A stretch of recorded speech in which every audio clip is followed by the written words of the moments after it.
Hello there, my name is Jake Gosselin with Churchfront. We're a media, an education, and an AV installation company, and I'm very honored that the team at Worship Summit Live and PTZOptics invited me to be here with you guys today.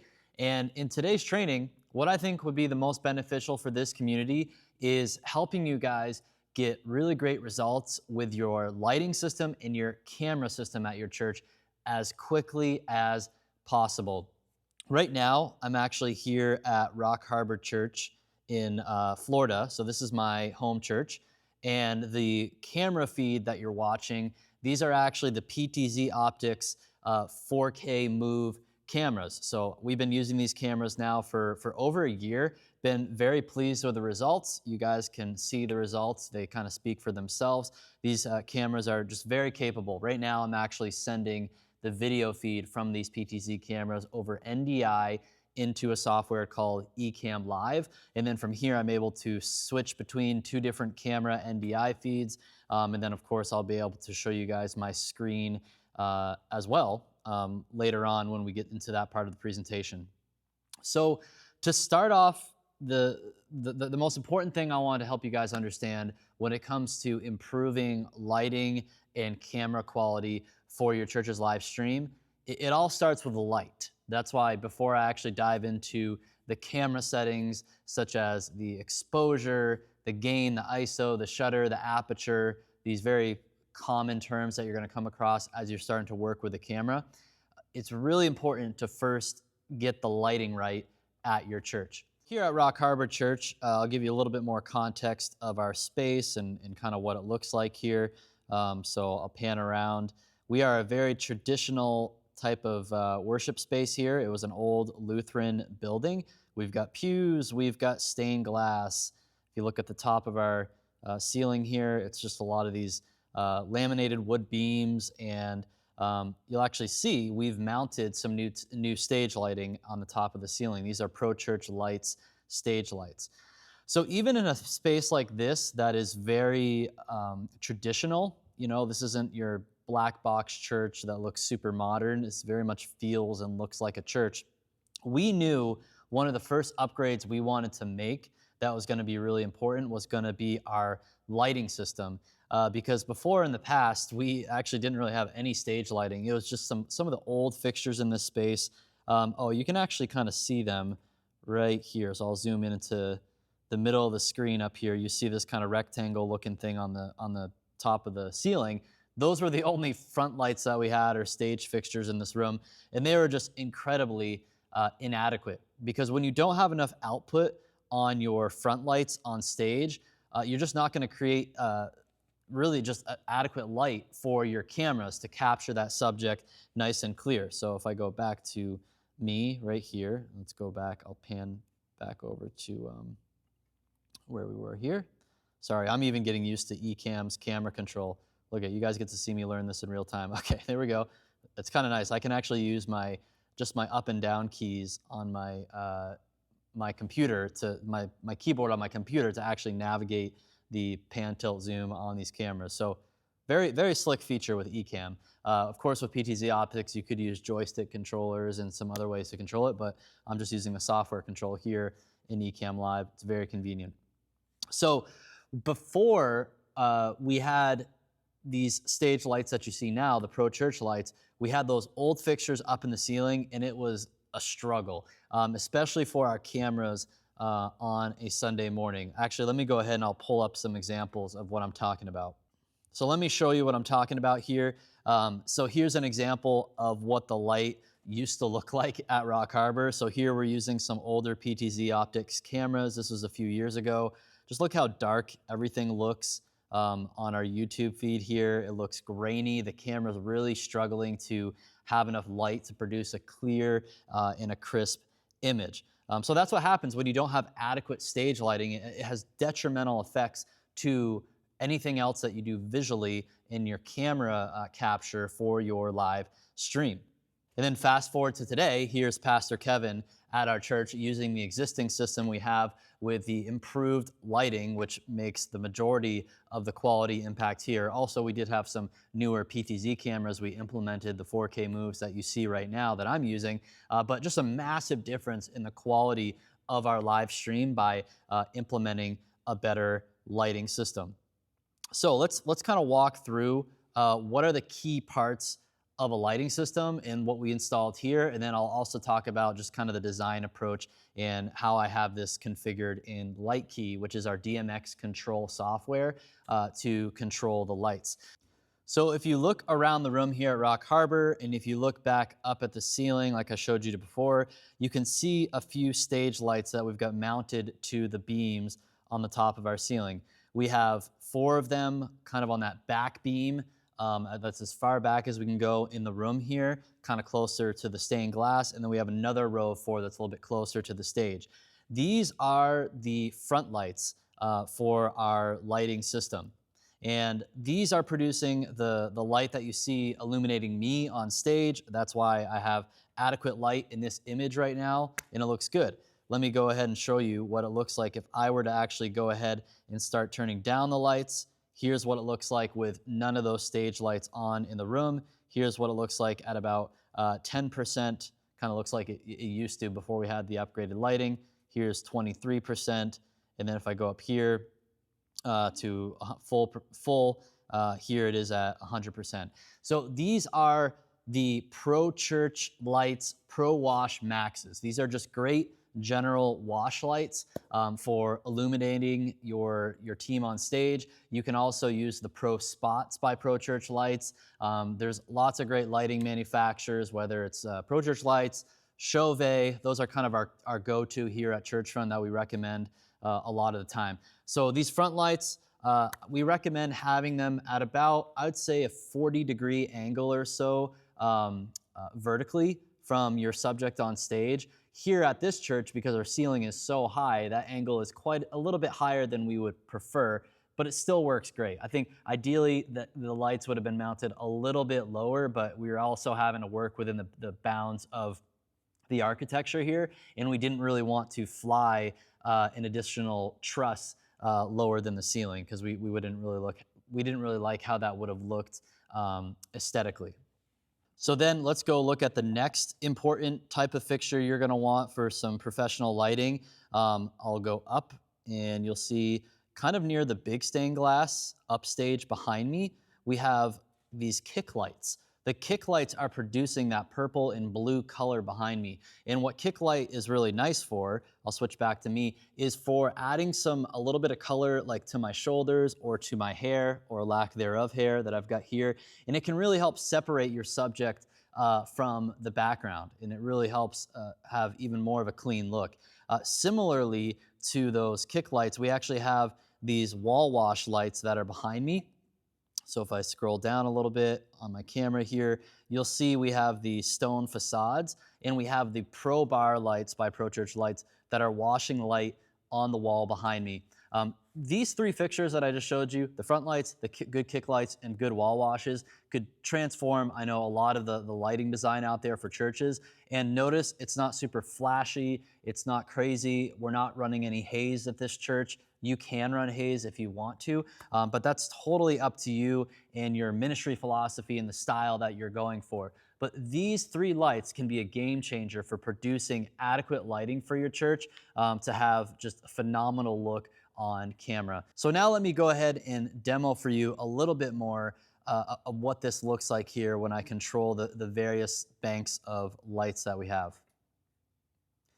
So here's a wider shot of the whole room. And then now I'm going to go into LightKey, which is my favorite software. Let's go ahead and turn all the lights off. I'm going to build a new preset.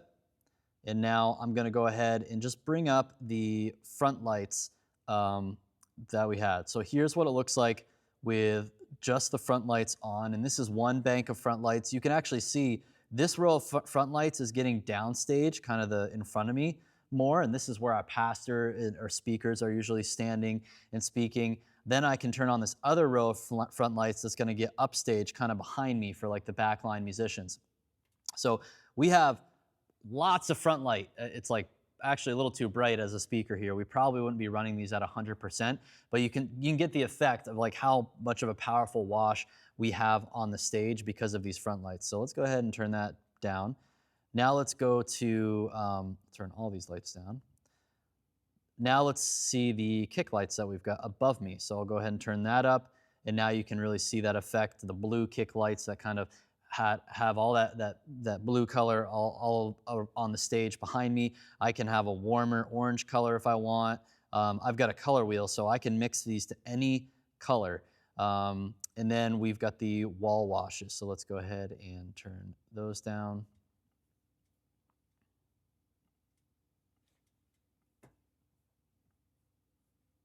So now I'll select the wall wash lights. I'll turn those up, and now you can see the wall wash on the walls. So that kind of gives you an idea visually of the lighting system that we're working on here. So now I want to go ahead and actually just show you some of the scenes that we already have set up for our services. So I'll go to live mode here in light key. So this is our kind of pre-service look that we have. We just put some blue light on stage. Usually our house lights are going to be much brighter at this point. We actually use Philips Hue bulbs in these fixtures to illuminate the house lights here. Someday we'll get some nicer DMX controllable pendant lights that are brighter, but for now the Hue lights work well. So when worship starts, we have a few different looks. We've got a blue look, we've got a purple look, we've got a magenta orange look, we've got a seafoam and orange look, we've got a deep red look, a deep blue, a deep purple, warm white, and then a deep cyan, and then a cool white. I actually even just like these white looks. It looks just nice and clean, whether it's the warm white or the cool white. Again, you don't have to have crazy colors all the time in your lighting design. So that's kind of what our lighting design looks like here. Those are the different scenes we'll be calling up throughout the service. We actually recall these scenes from ProPresenter, our presentation software. So when we get to a certain song or a section of the service, the operator will click on that slide and it will automatically change the slides or the lighting scene. It's going to look great. So that is the anatomy of our lighting system here at Rock Harbor Church. We're using the Pro Church lights, the front lights, and we've got the kick lights and the Pro Wash lights on the walls, and then we're using Light Key as our software. And just to show you, I forgot to show you actually what Light Key looks like here. Let me change to my screen for you. This is what Light Key looks like. So we have all of our scenes set up with these nice little buttons here. So you can see I can change the scene, the lights change behind me, and again, those are going to be cued by ProPresenter. All right, so now what I would like to do is actually switch over to talking about camera exposure. So to illustrate this, I do have the PTZOptics camera pulled up here in the web browser. This is where we can program the exposure of the PTZOptics camera, and we can put presets in here as well. And I'll just kind of show you my settings that I have to get some pretty great results for the camera. I'll talk briefly about network setup for cameras. We did improve our network here, which has just dramatically increased the reliability and stability of controlling our cameras, using NDI for our cameras. So we actually have a Unify system with a Unify router and a Unify switch, and then I have manual IP addresses assigned to all of our cameras. So at any given time, I'll know what IP a camera is supposed to have. So this one right here that you're watching me on has this IP as 192.168.50.21. That's just gonna make the control of the camera really consistent. It's gonna be easy to identify and change things because I can just type that IP into my web browser here when I'm on the internet or when I'm on that network with my computer, and then I can adjust these camera settings. And then you can see we have all the other network settings in here for our router IP, the subnet mask, and those things. So I don't want you to forget network settings important just for the ability to log on to a computer like this and to start controlling your camera. And then under video config, let's go to audio and video. For us, we do use the SDI output on our cameras because we're using an ATEM Constellation switcher on Sundays and for our video system here. And I like the SDI video feed because NDI is flexible where it works over a network, but there is more latency. It tends to be more latency and lag. SDI, I feel like it's just a point-to-point, very reliable connection, and it's worked really well with us, especially with the Blackmagic line of products for video switching and video hubs. Under here on streaming settings, I don't really have much applied there. NDI settings, I can change the name of the camera, how it shows up as PTZ Cam 1 on our network, so that's also very handy. Let's go back to the dashboard, and now you'll see the preview come up of the camera right here. For speed, these are the speed settings I have for my camera. Pretty slow, like we don't want crazy fast movements on it.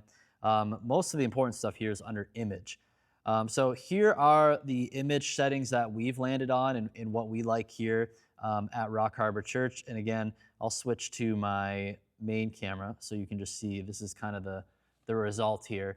And these PTZ cameras do have autofocus, which works pretty well. If I'm looking at my computer, you can kind of notice it loses track of my face. But if I come back up, it finds my face. So the autofocus is pretty highly dependent on face tracking. So if you ever saw me go out of focus in this presentation, it's just probably because I was like looking down at some other direction and then the focus goes on the wall behind me.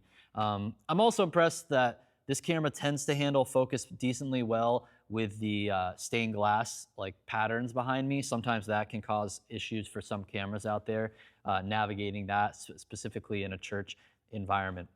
So let's go back to the screen share here. So here's the camera control. Luminance, you know, we can adjust these types of settings here. It almost seems to kind of affect the contrast of the image. I like it when it's on 8. Saturation is how deep are those colors going to be. I like 90%. Contrast is at 9. Sharpness is at 9. Hue is at 9 or 8. These are some stylistic things that you can kind of experiment with, what looks best for your situation. Under exposure mode, I do have it set to manual mode. Let's go to auto real quick.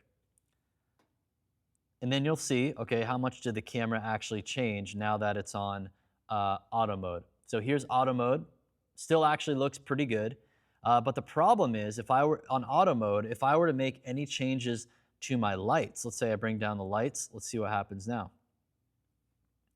You'll notice that the camera tries to boost the amount of gain in the exposure, and that makes kind of a noisy image, right? It still doesn't look horrible, but it's always best and safest, in my opinion. And see how okay, so it got really bright when I turned the lights on, and then you could see the auto exposure kind of readjust, and it looks pretty good. So auto mode, I don't think it's a good idea to be in it all the time. I'd rather be in manual mode and then set these settings to just be very consistent across various lighting situations. So here's the manual mode again. I'm a bigger fan of how this looks.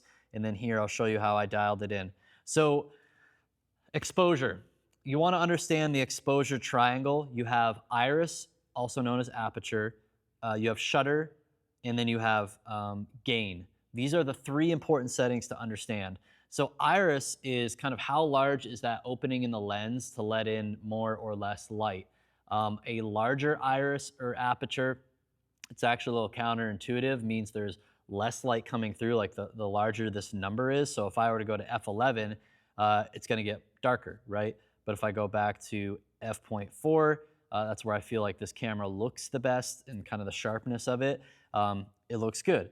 Shutter speed is the how long basically is that electronic shutter going to be open to receiving light. So the shorter that shutter speed is, the darker it's going to be because it's not opening very long, and then the image gets dark, right? If I go to 1/500th of a second.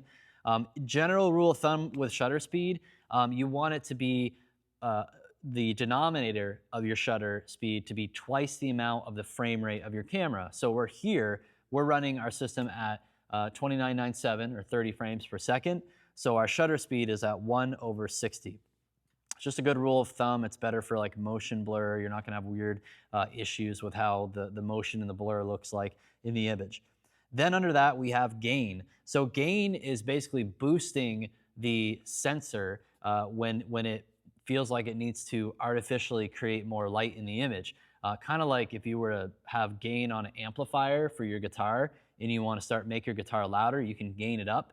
But it also creates, in the audio world, can create distortion.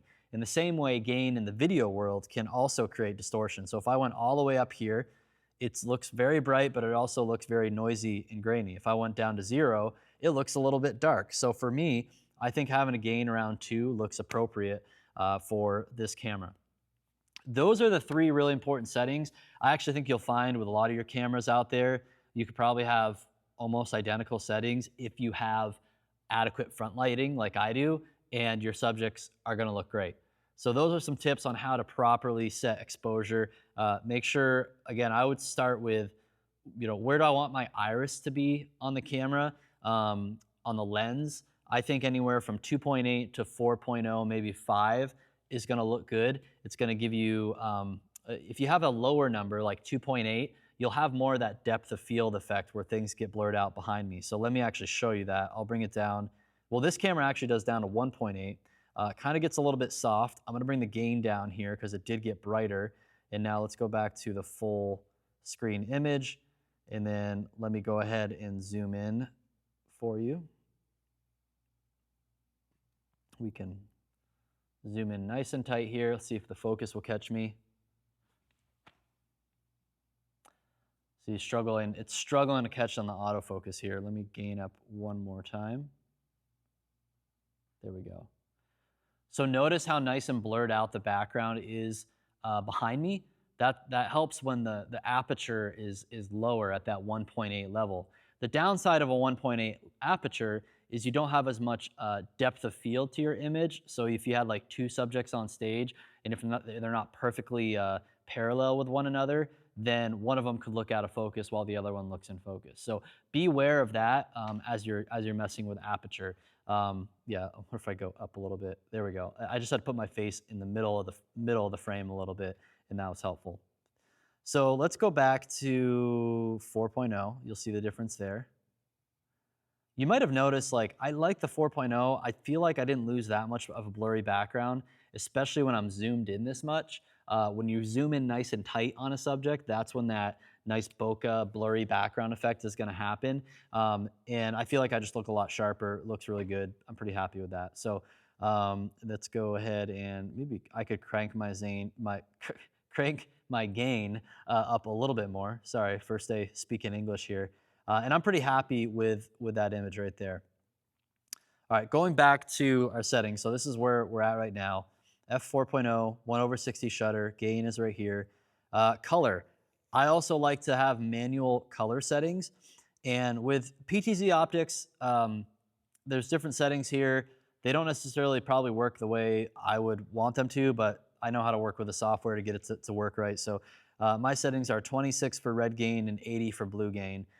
So if I go to different settings, let's do auto, see what it does with color. So now it's kind of dialing it in. That's, that's acceptable. Here, I'll pull it up on the bigger screen for you. That color looks pretty good too. And that's where it's like, okay, the red gain tuning, it says it's in -2. The blue gain tuning is +3. If I go to indoor, outdoor, manual, I still prefer the manual. I think the auto, in my mind, the color was a little bit cooler than what I would prefer. So I'm gonna keep it here on my manual settings. So again, I'll show you the screen. So here's the manual settings here.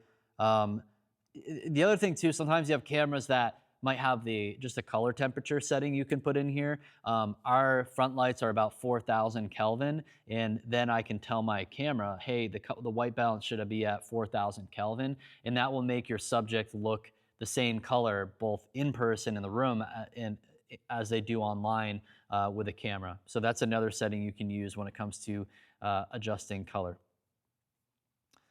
Okay, focus. We have ours on auto, and we've got the center of the frame to kind of be the focus. So that's probably why I was struggling earlier, was when I kind of fell out of the center of the frame. It had a hard time capturing focus on me. And then advanced, there's some advanced features here as well. So these are the ways I would recommend setting up the exposure and focus settings, the image settings here on PTZOptics. And again, I'm pretty happy with the results that we've been getting with this.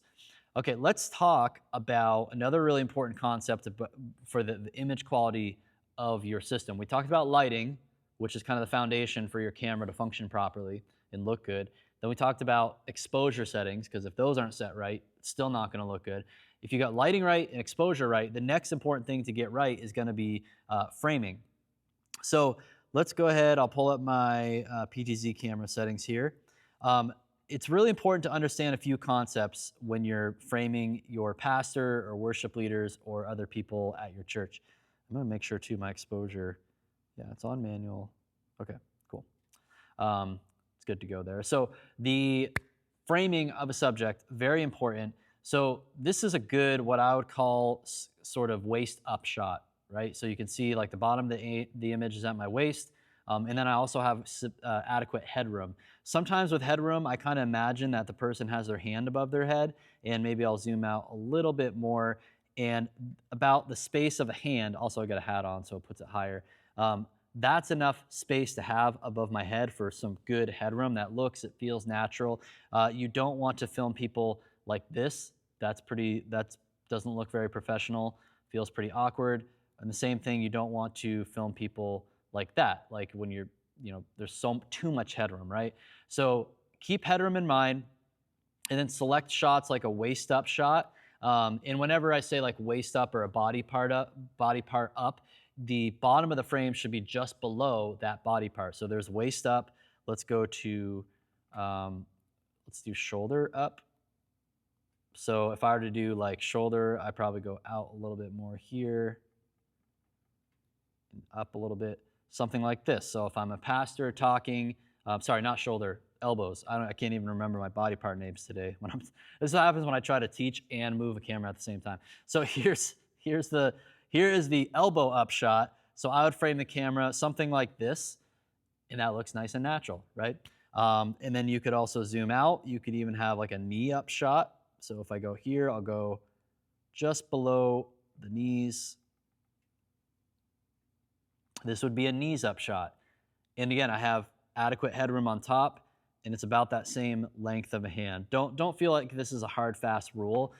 It is kind of a thing where I want you to just observe maybe other professional broadcasts and start looking at them with a framing mindset and be like, well, how much headroom do they have? Is the person centered in the shot? Is this a knees up? Is it a waist up? Is it a elbows up shot? You just always want to be kind of thinking with that producer mindset when you're analyzing other productions that maybe you go and watch and see. Another thing you could think about for framing is the rule of thirds. So you can always place a subject. If I were on stage and I'm looking in this direction, it is appropriate sometimes to have that put me on the left third of the image here and leave all the space of the other 2/3 of the image where I'm looking in this direction. So then if I turn this direction, we would want the camera to be panned, over here. So then I'm like looking over here, right? So whenever you're applying this rule of thirds concept, if you're dividing the frame into 3 sections, like this is one section, this is the middle section, and this is the other section, you want the space, the 2/3 of that space, to be where your subject is looking, and that feels more natural there. So that's the rule of thirds. You could do that with various focal lengths. You could be zoomed in tighter. So if I were to zoom in, let's say someone's speaking, or I'm like a worship leader singing, and I'm looking in this direction, I would want my framing to be about right here for the rule of thirds. So I'm like, singing, talking, looking that way. It just feels natural in the framing when you apply that rule that way. Or it can be wider like I showed you earlier. You don't have to be zoomed in super tight.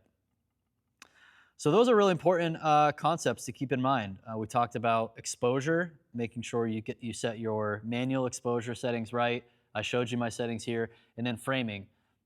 If you get those things right, if you get lighting, exposure, and framing, you're going to be well on your way to a professional video production for your church's live stream It doesn't have to be crazy. You don't have to be moving cameras around all the time. You don't have to be switching angles like crazy. Always just get these fundamentals right and prioritize these before you start getting fancy with your church's video production. So that's all I have for you guys today. I hope that was helpful. I hope you learned a tip or two to have a better lighting setup at your church and a better look for your live stream. And I look forward to coming back someday at Worship Summit Live. When my friend Craig at Pro Church Lights heard that I was going to be talking about lighting in this workshop, he did want to mention a discount code is available. So all you need to do if you want to order lights or talk to their sales reps, you can actually just use the word PTZOptics at the order form, or let the sales rep know that you're here in the workshop today to get not only a 10% discount, but additional 5% discount from Churchfront. So go ahead and let them know that. Hope you guys can get a good deal on your lighting. I really think it's going to solve a lot of headaches for your church's live stream. So hope you guys found that helpful. Thanks so much. You can check out churchfront.com to connect with my team and I. We can help you set up a new lighting and video system for your church. And thanks again to the PTZOptics team for allowing me to join you for the Worship Summit Live. I'll see you next time.